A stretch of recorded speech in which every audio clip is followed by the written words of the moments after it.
In the next 20 minutes, you are gonna learn everything you need to know to shoot incredible videos using the camera in your pocket. We're talking YouTube videos, social media content, travel videos, commercials for your brand, short films, or just fun home videos. And a little reminder, make sure you stick around till the end because I'll be sprinkling in some freebies throughout the video like downloadable color grading presets for your phone, editing templates, sound effects, and more. And we'll even be giving away a brand new set of smartphone lenses to one lucky viewer. My name's Anthony from contentcreator.com. Let's dive in.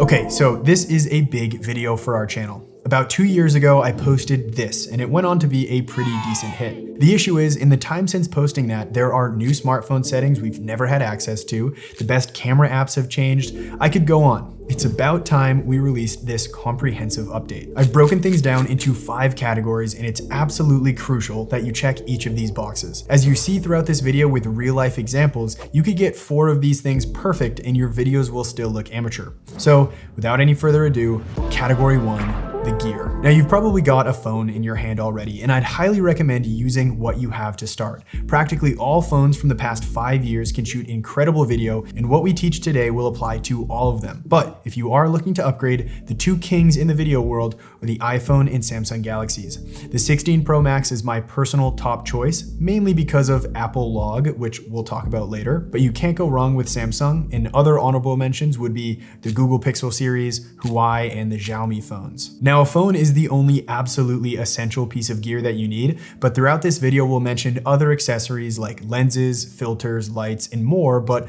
only as they become relevant. Category 2, the best camera apps. Now, let me be clear. The native camera app on your phone isn't terrible. You can still get great results by following what we teach in this video. However, the main issue is that most native apps don't allow you to control the most important camera settings that have a huge impact on your video. For example, in the native camera app on the iPhone, you're basically stuck in auto mode for a lot of the important settings, which often leads to exposure or brightness shifts that ruin the professional look of your video. Sudden changes in brightness like you're seeing right now take the viewer out of the viewing experience, and it immediately makes your video look amateur. Watch any Hollywood movie, commercial, or pro YouTube video carefully, and you will start to notice that there are never drastic shifts in exposure caused by auto settings. Now in a pinch, you can take your finger, place it and hold it on the screen, which will lock exposure, but you're still missing out on a ton of the important settings here. So for full control of your settings and to truly elevate your content, I recommend downloading a third-party camera app. And the best app is Blackmagic Camera. It's free and it works on both iPhone and Android phones. Category 3. The best settings. Okay, be warned, this section will get a little technical. I highly recommend bookmarking this video and coming back to review it in the future. Overall, we have 8 settings that we really need to focus on, but the good news is many of these you can just set and leave untouched. First, we have resolution. This is easy, it's the size of your video. The higher the resolution, the more detailed your video will look. Most phones nowadays can record in 4K or UHD resolution, and I highly recommend you record in this format.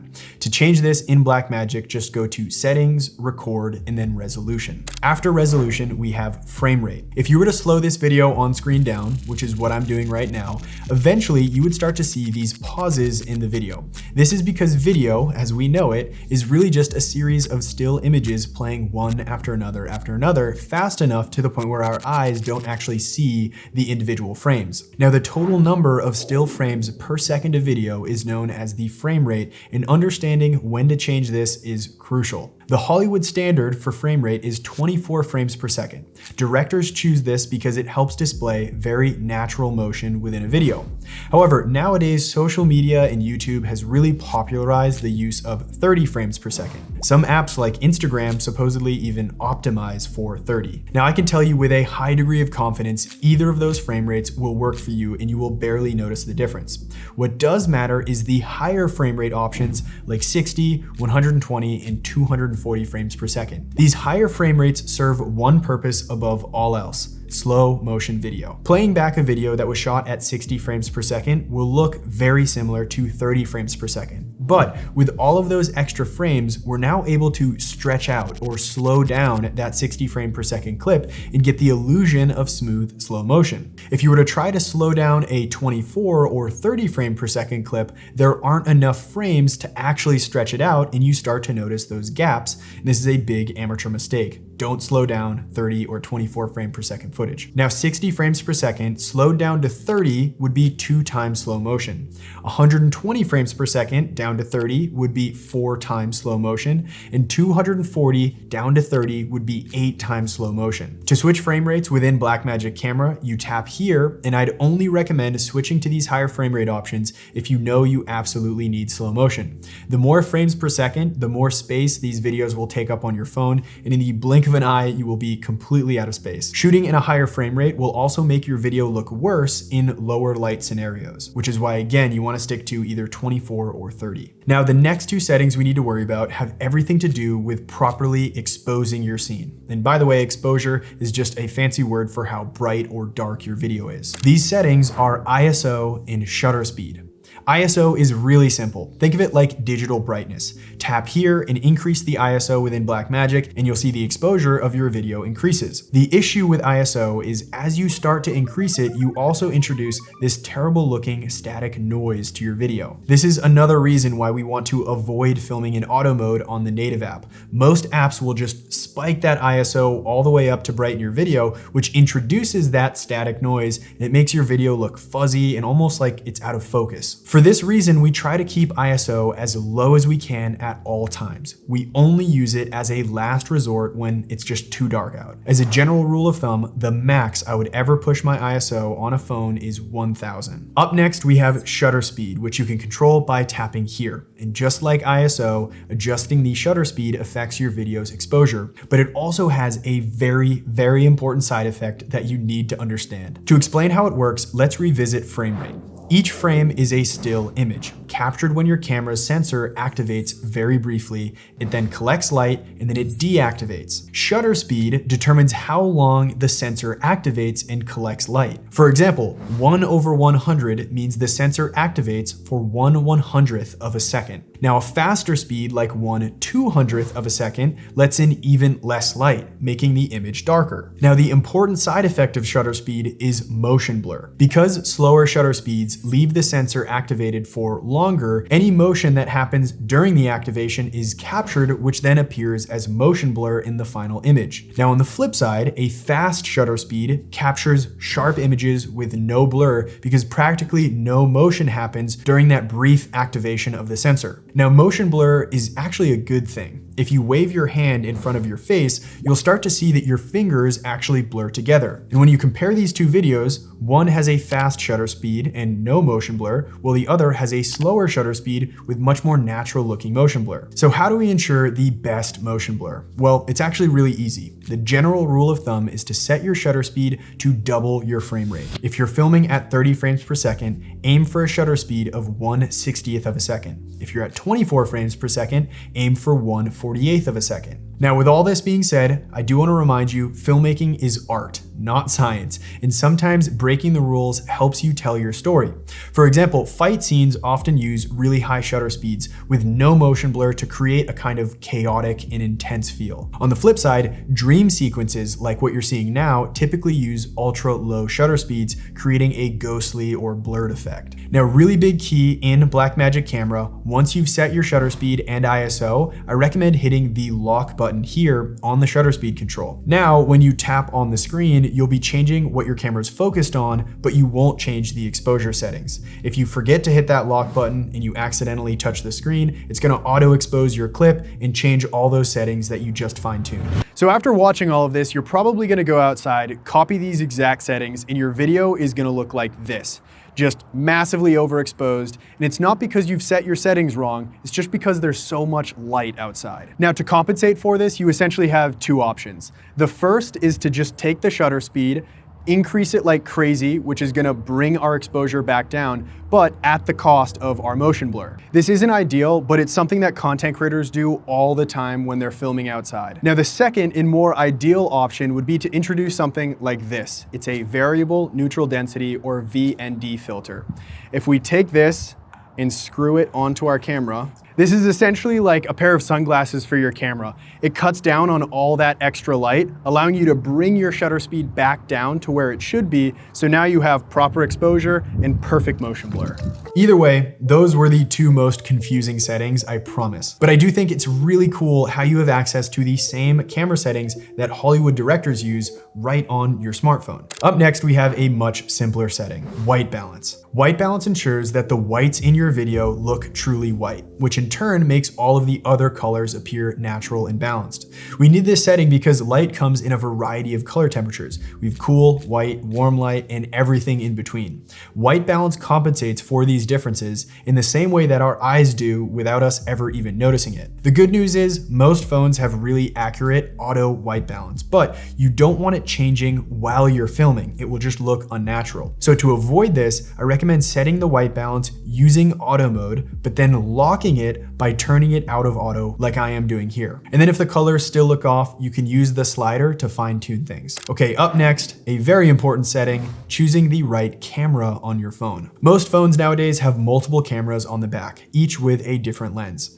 My iPhone 16 has a 0.5x ultra wide, a 1x standard wide, and a 5x telephoto, and you can switch around by clicking here in the Blackmagic camera app. What's important to know is that these cameras are not actually built the same and therefore have different quality levels. If you didn't know, video quality is highly dependent on the size of the sensor behind the lens. And the 1x camera on every phone out there has the largest and highest quality sensor. That's why this shot on my iPhone using the 1x camera looks significantly better than this shot using the 0.5x ultra wide camera. Even though I have professional film lights that I'm using here, the smaller sensor in the 0.5x ultra wide camera struggles with the lower light scenarios, which forces you to increase that ISO, which we talked about earlier, and therefore you get that ugly noise in your video. Now, outdoors on a sunny day, of course, the ultra wide lens is going to be an incredible option. And for landscapes or super wide shots where I'm getting right up in the action, the 0.5x ultra wide is a great option. But you want to keep these things in mind when you're choosing the camera that you're filming on. If you truly want the highest quality video coming out of your phone, you'd want to invest in a third-party lens like these from ShiftCam. So rather than switch to the lower quality 5x zoom camera on your phone, you'd instead use their 60mm zoom lens and place it on top of that higher quality 1x camera. Notice how you actually start to get true background blur? That has everything to do with the larger sensor on the 1x main camera. Now the same applies to using the wide angle lens. That indoor shot that looked terrible before using the built-in ultra wide now looks great using the wide angle lens placed over the 1x camera on my iPhone. Another lens I love using is the anamorphic option. This optically stretches out your frame to give you an ultra cinematic feel while also giving you these epic horizontal lens flares like the ones you see in Hollywood movies and TV shows. ShiftCam also makes a great variable neutral density filter, the sunglasses filter that we talked about earlier. They actually sent me a full lens ultra kit that I plan on giving to one of you. All you have to do to enter is number 1, subscribe,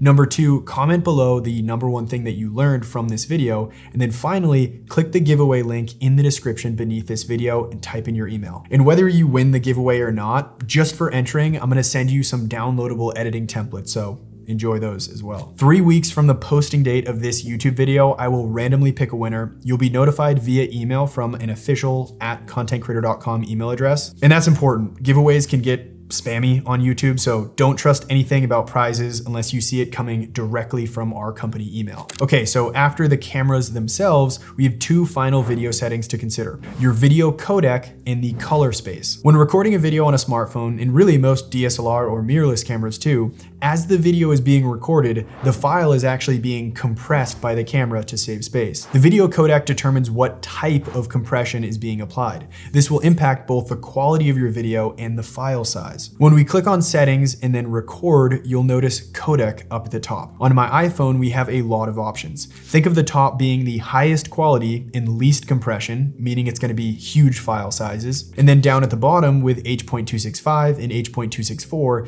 we have a decent quality, but much more compression, or smaller file sizes. Most of the time, I film in H.265. This is great for home videos, social media stories, anything day to day. Then we have Apple ProRes. This This is a super high quality format with minimal compression, meaning the file sizes are going to be massive, but from a detail and color perspective, it's hard to beat. If I'm filming an important video for YouTube, a commercial, or just a stunning sunset, ProRes 422 would be my go-to. Now, if you're on Android, you won't see these options, which is totally fine. Most DSLR and mirrorless cameras only shoot in H.265, so you're more than okay sticking to that. You might though see a bitrate option like here on my Galaxy S24 Ultra. Switch this into high for most day-to-day videos and you'll be in great shape. Now, finally, when it comes to color science, you'll again see a few different options. On both my iPhone and Samsung phones, I stick to Rec 709 most of the time, which is the standard color science that 99% of TVs and computer screens play back in. 2020 HDR is technically a newer mode compared to Rec 709,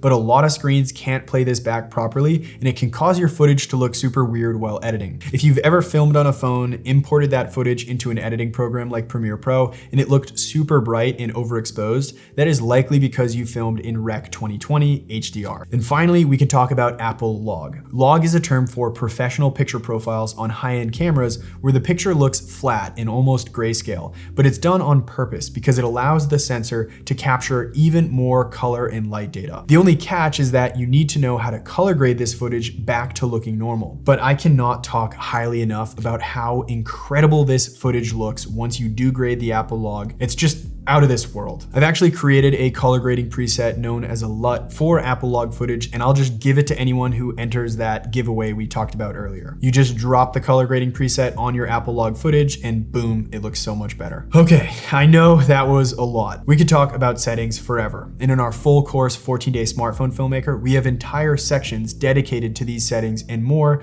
but we'll touch on that later. Now we need to talk about the true determination of content quality, the number one thing that separates beginners from pros. Category 4, lighting. It's important to understand camera settings because it allows you to take control over your content. But the difference between this shot and this shot is not the camera settings, it's the lighting. Even if you film in all auto mode, like I did for the shots you're seeing now, your content can still look phenomenal if you focus on understanding lighting. And that's exactly what we're gonna talk about now. But one more example for those who aren't convinced about lighting. This was filmed on my $5,000 Sony camera setup, and this was shot on my iPhone. The difference is not the camera settings, it's not some fancy lens, it's the lighting. So step one to great lighting is just to consider it all together. If your footage does not look good, the first thing that you should question is the lighting. Now, you don't need a ton of light or really expensive lights to get great content. This right here is a $70 light from Amazon, but it produces amazing results. To get good lighting, there are 3 principles of light that you should focus on. Up first, intensity. Do I have too much, too little, or just the right amount of light? Then we have direction. Is the light coming from directly above, like most room lights, or is it coming from off to the side, like most talking head videos? Then finally, light quality. Is your light hard or soft? If your video doesn't look the way you want it to, ask yourself these 3 questions, and the solution will start to make itself much more clear. The only one that probably needs a little bit more explanation is light quality. If you've never heard of hard or soft light, you're probably confused. To make things simple, small light sources like this produce harsh light, which really isn't flattering on subjects. So to soften our light, what we need to do is increase the size of our light source. And this doesn't mean going out and buying a really expensive light. It means placing something like this in front of your light to soften it. See how much bigger the overall light source is? And this is just a diffusion panel from a cheap 5-in-1 reflector kit on Amazon. A lot of lights actually have these attachable things called soft boxes, which perfectly soften out your lighting. And we've also got a full lighting guide on our YouTube channel as well. Okay, now that you've got the basics, let's rattle off some quick lighting tips for you. Don't film in a room with overhead lighting. That's bad light direction and quality because the lights are small. Instead, film near a window which casts soft light because it's a bigger light source and it's also from a lower, more flattering angle. Or you could purchase an affordable light and place it in front, off to the side, and slightly above you. If you're filming outdoors, rather than film in direct sunlight, which is a hard light and usually comes from directly above you, film in the shade or wait till sunrise or sunset when the angle of the sun has decreased, improving the direction it's hitting you from. If you're filming in a room, don't blast the entire room with a ton of light. That creates no contrast or depth, things just look flat. Instead, deliberately light specific areas, creating more visual visual interest with pockets of light and shadows. This makes the room look more three-dimensional. When filming a cinematic scene of a person, choose to film on the shadow side of their face, not on the bright side of their face. That shadow side has more contrast between the light and dark areas, which creates more depth. Finally, when you're out and about, even if you're not filming, just start looking for areas with interesting light patterns. Many times, the best scenes are not created, they're found. So just keep an eye out for incredible lighting. It will start to make you understand light shaping that much more when it comes to composing a scene. Now, speaking of composing a scene, our next crucially important category is composition. Composition is how we arrange the different elements within a shot to make it look more pleasing to the eye. The reason this shot looks pretty rough, but this shot looks great, has everything to do with composition. The lighting and the settings haven't changed at all, but the camera position or camera angle has, which is a huge key to understand. The biggest change that you could start making today when it comes to composition is committing to be more deliberate with how you plan, shoot, and edit content. And I'll show you exactly what I mean.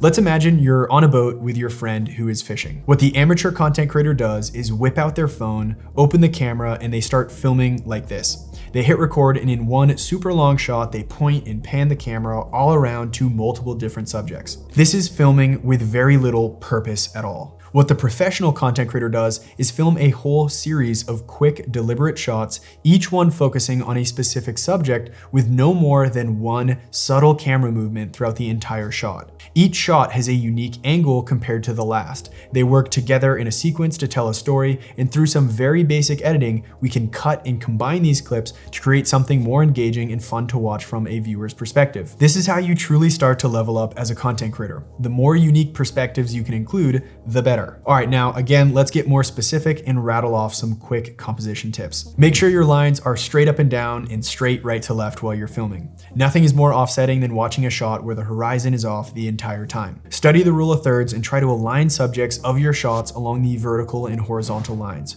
or even better, align them with the intersection of these lines. Blackmagic has a really helpful grid overlay that I always enable when I'm filming. Look for patterns, symmetry in your shots, leading lines, and most important, create depth with your composition. Depth is essentially the art of making content feel immersive or three-dimensional and lifelike, as opposed to flat, two-dimensional, and boring. There are 1.5 million ways to create depth in an image. Remember earlier when we talked about using shadows with our lighting? That's depth through light contrast. Depth can also be achieved by using two different colors of light in your scene, known as depth through color contrast. But when it comes to composition, my favorite strategy to create more depth is to create more actual layers in your scene, like foregrounds, midgrounds, and backgrounds. An easy hack to accomplish this is to film up against things, essentially creating a foreground which adds a new layer to your image, increasing the depth in your content. This is also why the setup you're seeing right now, I'm super far away from the wall in the back.